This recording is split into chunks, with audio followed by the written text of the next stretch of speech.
Bismillah. Assalamualaikum warahmatullahi wabarakatuh. Alhamdulillahi rabbil alamin. Alhamdulillahilladzi hadana lihada wa ma kunna linahtadiya laula an hadana Allah. Asyhadu an la ilaha illallah wahdahu la syarika lah wa asyhadu anna Muhammadan abduhu wa rasuluhu la nabiyya wa la rasula ba'dahu. Amma ba'du. Dalam beberapa ayat yang Allah sebutkan dalam Al-Qur'anul Karim, di situ Allah sebutkan beberapa orang yang dinyatakan akan menjadi orang-orang yang beruntung, ataupun mereka akan diberikan keberuntungan, kesuksesan, kemuliaan, kebahagiaan baik di dunia maupun di akhirat kelak. Di antara ayat yang menyebutkan hal demikian, di mana Allah Subhanahu wa taala berfirman dalam Quran surah Al-A'la, di mana Allah berfirman di ayat ke-14 sampai ke-15, Allah sebutkan di dalam ayat tersebut, A'udzu billahi minasyaitonir rajim, qad aflaha man tazakka wa dzakara isma rabbih fasalla. Pernyataan yang mengandung kalimat taukid di dalamnya, penegasan yang dimana nantinya bertujuan untuk meyakinkan kita selaku hambanya Allah Subhanahu wa ta'ala bahwa sungguh benar-benar akan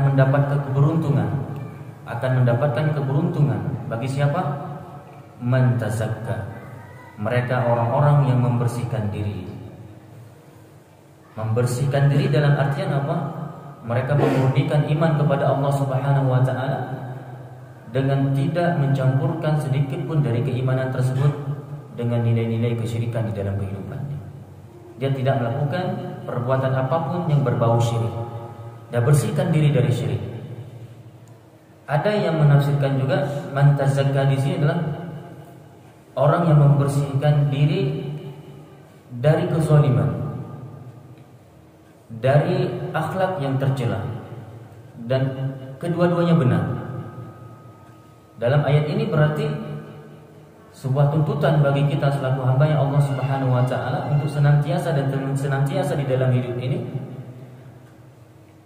membersihkan diri dari yang namanya kesyirikan, yang itu langsung berhubungan dengan hubungan kita dengan Allah Subhanahu wa taala. Kemudian kita juga harus perbaiki, kita harus coba bersihkan akhlak buruk kita sesama manusia. Ini yang dimaksud dengan qad aflaha man tazakka. Sungguh beruntung orang-orang yang menyucikan dirinya dari kesyirikan dan menyucikan dirinya dari yang namanya akhlak-akhlak yang buruk, sehingga nanti dia akan menjadi muslim yang memiliki hubungan yang baik dengan Allah Subhanahu wa taala dan juga memiliki hubungan yang baik pula dengan manusia. Dan dia insya Allah, dan orang ini insya Allah, dan mudah-mudahan kita itulah orangnya, kita akan mendapatkan keberuntungan dari Allah Subhanahu wa taala. Dan di sini pastinya ini sesuatu yang memang harus diyakini oleh setiap kita, bahwa jaminannya ini pasti dan pasti Allah akan berikan kepada kita yang namanya keberuntungan itu. Dari itu Allah mengawali pernyataannya dengan kalimat qad. Dan kemudian setelah qad ada fi'il madhi aflaha. Ini berarti bermakna, bermaksud, dan di dalamnya memiliki kedalaman makna yang luar biasa. Di situ bisa kita dapati bahwa memang betul-betul Allah ingin meyakinkan kita selaku hambanya sekali lagi bahwa memang kita akan senantiasa mendapatkan keberuntungan dengan selalu membersihkan diri kita dari yang namanya kesyirikan dan juga dari yang namanya kezaliman, akhlak buruk, akhlak tercela dengan sesama manusia. Kemudian siapa lagi yang akan mendapatkan keberuntungan dari Allah Subhanahu wa taala? Mereka adalah wa dzakara isma rabbih fasalla. Waw di sini bisa diistilahkan dengan waw ataf, di mana waw yang menghubungkan dan dalam bahasa kita dan, yang mana waw ini menghubungkan kalimat sebelumnya. Jadi masih dalam satu paket, masih dalam satu pernyataan Allah Subhanahu wa taala qad aflaha man tazakka, sungguh beruntung mereka-mereka yang menyucikan dirinya, dan sungguh beruntung pula. Seperti itu dia maknanya. Dan sungguh beruntung pula bagi mereka yang berzikir kepada Allah, kepada Rabbnya, kepada Allah Subhanahu wa taala, fasalla, dan sungguh beruntung pula bagi mereka yang senantiasa konsisten menjaga salat 5 waktu.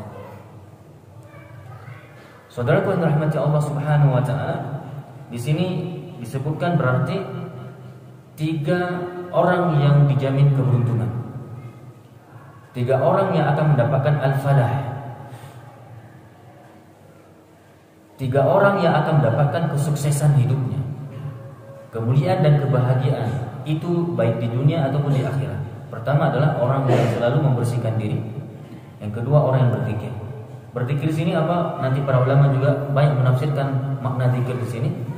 Itu baik zikir dengan lisan, mengucapkan tasbih, tahmid, tahlil, takbir dan lain sebagainya. Dan para ulama dari orang-orang terdahulu pernah menyebutkan juga bahwa sebaik-baik zikir kepada Allah adalah membaca Al-Qur'anul Karim. Membaca Al-Qur'anul Karim. Bisa saja kita maknai di dalam ayat ini, sungguh beruntung mereka yang mentadabburi, membaca dan mentadabburi Al-Qur'anul Karim. Fasalla, dan mereka juga adalah orang-orang yang menegakkan salat. Beruntung orang-orang menegakkan salat. Maka dari itu kalau kita lihat azan, itu tagnya itu as-salah dikawinkan dengan bahasa al-falah. Hayya 'alas shalah, hayya 'alal falah. Ayo mari menegakkan salat, dan mari kalau kita yang sudah menegakkan salat akan Allah persilahkan untuk mendapatkan keberuntungan. Hayya 'alas shalah, hayya 'alal falah. Ayo salat, ayo kita peroleh yang namanya kesuksesan, keberuntungan, kebahagiaan. Saudaraku yang dirahmati Allah Subhanahu wa taala, apa yang harus kita lakukan dan bagaimana cara kita sekarang untuk menyucikan diri kita dari kesyirikan, dan bagaimana cara kita untuk membersihkan diri dari yang namanya kezaliman, akhlak buruk sesama manusia. Maka solusi di antara solusi yang patut kita ambil ya adalah hendaknya kita senantiasa aktif menghadiri diri di dalam majelis-majelis ilmu. Kita harus hadiri kajian-kajian keislaman, karena disitulah insya Allah tempat di mana nanti kita akan tersucikan. Orang-orang yang jauh dari belajar, orang-orang yang jauh dari kajian Islam, orang-orang yang jauh dari majelis ilmu, maka akan sangat dikhawatirkan orang ini akan selalu dalam kekotoran hatinya. Tempat untuk supaya kita terbersihkan jiwa kita dari kesyirikan, dari keburukan, akhlak adalah pengajian, saudaraku yang dirahmati Allah Subhanahu wa taala. Maka kalau kita kembali kepada sejarah para sahabat ridwanullah alaihim, ketika mereka memeluk agama Islam, kembali kepada fitrah mereka yaitu Islam, para sahabat tidak dibiarkan begitu saja oleh Rasulullah SAW berkeliaran begitu saja. Para sahabat ketika masuk Islam, di awal-awal masuk Islam tidak dibiarkan oleh Rasulullah SAW dalam keadaan ya begitu-begitu saja. Apakah sudah selesai masalahnya? Ketika para sahabat memeluk agama Islam, belum selesai. Mereka harus diistiqomahkan dengan keislamannya, dalam keislamannya. Bagaimana caranya? Dan solusi yang paling pertama diambil oleh Rasulullah untuk mengistiqomahkan para sahabat yang baru saja masuk Islam adalah belajar, kajian. Walaupun pada saat itu di fase-fase Mekah awal 3 tahun awal harus sembunyi-sembunyi dulu. Rasulullah mengadakan pengajian dari rumah ke rumah, dan salah satu rumah yang dijadikan tempat untuk mendidik para sahabat pada saat itu adalah rumah Arqam bin Abi Arqam. Untuk apa itu semuanya? Karena memang dengan pengajianlah insya Allah, dengan membersamai diri dengan orang-orang soleh dalam majelis ilmu, itulah yang insya Allah nanti akan membuat kita kokoh istiqomah dalam kebenaran. Insya Allah dengan kajian itu pula nanti para sahabat yang sebelumnya dalam keadaan kotor. Apa makna kotor sini? Dalam keadaan syirik. Dalam keadaan kotor apa juga? Dalam keadaan buruk akhlaknya. Maka dikenal dengan istilah jahiliyah. Mereka insya Allah akan terbersihkan itu semua dengan adanya pengajian. Allah Subhanahu wa taala berfirman, "Walladzi ba'atsa fil ummiyina rasulan minhum yatlu 'alaihim ayatihi wa yuzakkihim." Dibacakan ayat-ayat Quran kepada para sahabat. Untuk apa? Wa yuzakkihim. untuk menyucikan jiwa-jiwa para sahabat. Wa yu'allimuhumul kitab. Kemudian diajarkan, diajarkan dalam pengajian Alkitab yaitu Al-Quran. Setelah terbersihkan dulu hati-hati para sahabat,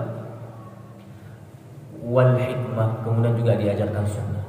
Wa in kanu min qablu lafi dhalalin mubin. Walaupun sebelumnya para sahabat dalam keadaan sesat, dalam keadaan tidak mendapatkan petunjuk, tapi semua mereka ketika hadir aktif membersamai diri dengan Rasulullah dan para sahabat yang lain dalam pengajian, maka orang yang sebelumnya dalam dekadensi moral yang luar biasa, dalam kebobrokan akhlak yang luar biasa, menjadi orang-orang yang mulia akhlaknya.